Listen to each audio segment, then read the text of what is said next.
அன்பு உள்ளங்களுக்கு வணக்கம். நான் கணேஷ்குமார்.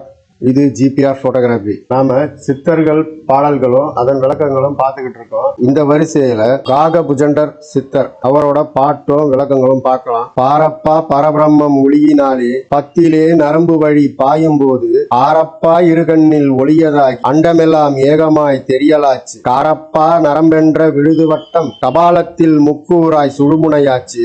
வீரப்பா காதுக்கும் நாக்குக்கும் தான் வெற்றி பெற இன்னமும் தான் உரைக்க கேளே. இந்த பாட்டோட விளக்கத்தை பார்த்துடலாம். இறைவனை ஒளிவடிவில் காண்பாயாக. 10 நாடிகளில் ஏதேனும் ஒரு நாடியில் இந்த ஒளி புகுந்து விட்டால் அனைத்து உலகங்களும் காட்சியாகும். கபாலத்தில் இந்த நாடிகள் 3 வடிவாகி சுடுமுனையும் ஆகும். காது நாக்கின் அடிபாகம் இவற்றின் வழியே சுடுமுனை நடுவாக வருவதை காணலாம்.